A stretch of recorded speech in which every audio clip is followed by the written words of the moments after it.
Warahmatullahi wabarakatuh. Yang terhormat Bapak Dudung Abdurrahman MPD selaku dosen pengampu mata kuliah Fisika Modern. Di sini kami dari kelompok 4 akan mempresentasikan terkait dengan reaksi nuklir dan juga aplikasinya.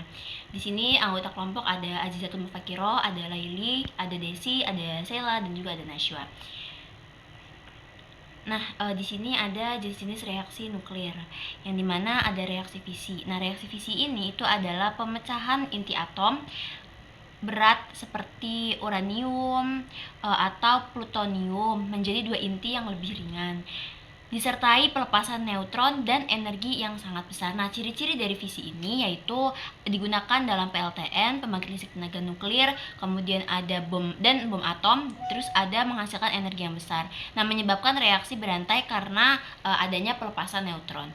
Nah, selanjutnya di sini ada reaksi fusi. Nah, reaksi fusi ini adalah penggabungan dari dua inti ringan seperti isotop hidrogen, deuterium dan tritium, yang dimana menjadi satu inti yang lebih berat juga disertai pelepasan energi yang sangat besar. Nah, ciri-ciri dari fusi ini yaitu terjadi di matahari dan juga bintang, kemudian juga menghasilkan energi yang lebih besar daripada fisik dan masih sulit dikendalikan secara teknologi.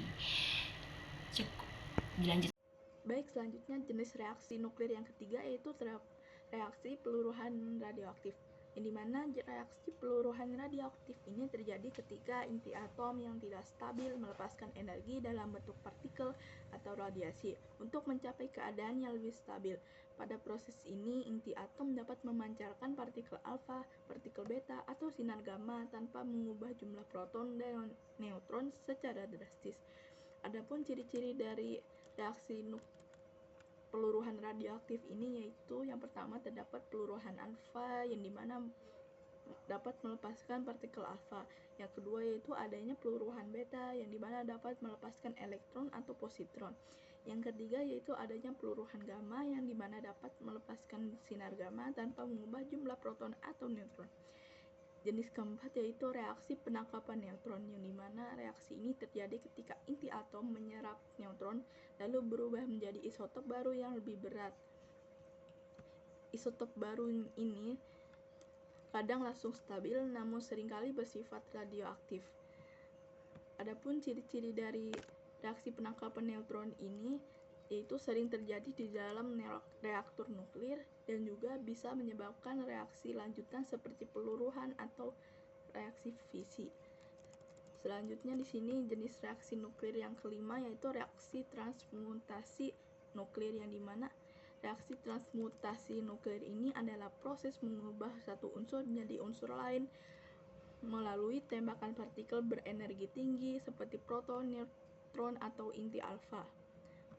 Nah, ciri-ciri dari reaksi transmutasi nuklir ini yaitu yang pertama dapat mengubah satu unsur menjadi unsur lain seperti nomor atom berubah. Yang kedua yaitu dapat melibatkan partikel berenergi tinggi seperti proton, neutron, dan alfa. Yang ketiga yaitu bisa terjadi secara alami atau buatan. Yang keempat yaitu dapat disertai pelepasan partikel seperti neutron, proton, dan alfa, gamma, dan lain-lain. Yang kelima yaitu dapat mematuhi hukum kekekalan massa dan muatan. Yang terakhir yaitu digunakan untuk menghasilkan isotop atau unsur baru. Selanjutnya akan dijelaskan oleh rekan saya.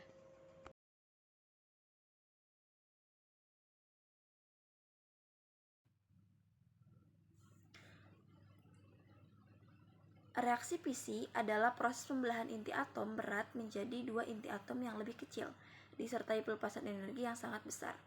Biasanya reaksi ini terjadi pada unsur radioaktif seperti uranium atau plutonium. Nah, untuk proses terjadinya yaitu sebuah inti atom berat, misalnya uranium atau plutonium, ditembak oleh neutron berkecepatan tinggi. Penyerapan neutron ini membuat inti atom berat menjadi tidak stabil dan kemudian terpecah. Pembelahan ini menghasilkan dua atau lebih inti atom yang lebih ringan atau fragmen fisik, beberapa neutron bebas, dan energi dalam bentuk panas dan radiasi atau termasuk radiasi gamma. Neutron bebas yang dihasilkan dapat menumbuk inti atom berat lainnya, memicu reaksi fisi berulang yang dikenal sebagai reaksi berantai. Untuk contoh reaksinya yaitu uranium ditambah neutron menghasilkan barium ditambah kripton ditambah 2 neutron ditambah energi. Untuk karakteristiknya sendiri yaitu bahan bakar di mana inti atom berat seperti uranium atau plutonium. Yang kedua ada pemicu di mana neutron berkecepatan tinggi. Yang ketiga ada kondisi di mana membutuhkan kondisi yang relatif lebih mudah dicapai dibandingkan fusi di bumi. Yang keempat ada hasil di mana inti atom yang lebih kecil, neutron, energi panas, dan radiasi. Yang kelima ada limbah, di mana menghasilkan limbah radioaktif yang berbahaya dan berumur panjang memerlukan penanganan khusus. Yang keenam ada terjadi di alam, di mana tidak umum terjadi secara alami.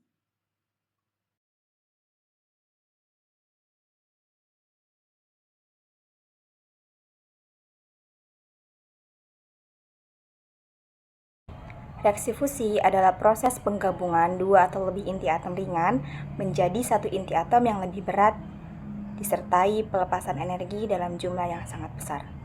Proses terjadinya yaitu diawali dengan dua inti atom ringan, misalnya isotop hidrogen seperti deuterium dan tritium, dipanaskan hingga suhu yang sangat tinggi, yaitu jutaan hingga ratusan juta derajat Celcius, dan diberi tekanan yang sangat ekstrim. Pada suhu dan tekanan tinggi ini, materi berubah menjadi plasma, di mana inti atom dan elektron akan terpisah. Inti-inti atom ringan saling mendekat karena energi kinetik yang sangat tinggi. Mereka dapat mengatasi gaya tolak-menolak, yaitu elektrostatik atau tolak-menolak antar muatan positif, sehingga inti-inti tersebut bergabung membentuk inti atom yang lebih berat dan melepaskan sejumlah energi besar, serta partikel lain seperti neuron. Contoh reaksi fusi yaitu deuterium ditambah tritium akan menghasilkan partikel alfa ditambah 1 neuron ditambah energi.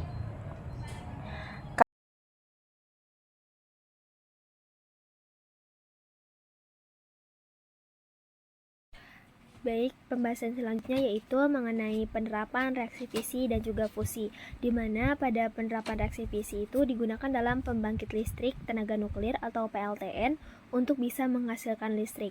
Kemudian diterapkan dalam senjata nuklir ataupun bom atom yang menghancurkan Hiroshima dan Nagasaki. Lalu dimanfaatkan dalam bidang medis untuk radioterapi kanker menggunakan isotop radioaktif. Kemudian digunakan di industri untuk uji ketahanan logam dan deteksi kebocoran menggunakan radiasi, dan juga digunakan penerapannya itu dalam menghasilkan limbah radioaktif yang harus ditangani secara khusus. Kemudian pada penerapan reaksi fusi itu diterapkannya itu terjadi secara alami di matahari dan juga bintang sebagai sumber energi dan cahaya bagi bumi. Kemudian diterapkan dalam bom hidrogen, senjata termonuklir yang sangat dahsyat. Lalu sedang dikembangkan dalam reaktor fusi seperti proyek ITER untuk energi bersih di masa depan, kemudian berpotensi menghasilkan energi besar dengan limbah yang minim dan bahan baku melimpah, dan masih dalam tahap penelitian, jadi belum digunakan secara komersial untuk pembangkit listrik. Selanjutnya di sini yang terakhir yaitu ada kesimpulan, di mana kesimpulannya adalah reaksi nuklir ini terbagi menjadi beberapa jenis, yaitu ada reaksi fisi, reaksi fusi, reaksi peluruhan radioaktif, reaksi penangkapan neutron, dan juga reaksi transmutasi nuklir.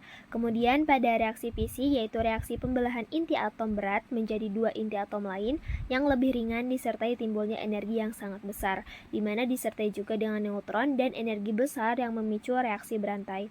Kemudian reaksi fusi yaitu reaksi penggabungan dua inti atom ringan yang menjadi inti atom lain yang lebih berat dengan pelepasan energi jauh lebih besar meski memerlukan suhu dan tekanan ekstrim. Lalu aplikasi pada reaksi fisi mencakup PLTN, senjata nuklir, radioterapi, dan uji ketahanan material, namun menghasilkan limbah radioaktif jangka panjang. Kemudian, aplikasi pada reaksi fusi ini meliputi sumber energi alami di matahari dan juga bom hidrogen, serta penelitian reaktor fusi komersial untuk energi bersih masa depan dengan limbah minimal. Sekian dari kelompok kami, terima kasih.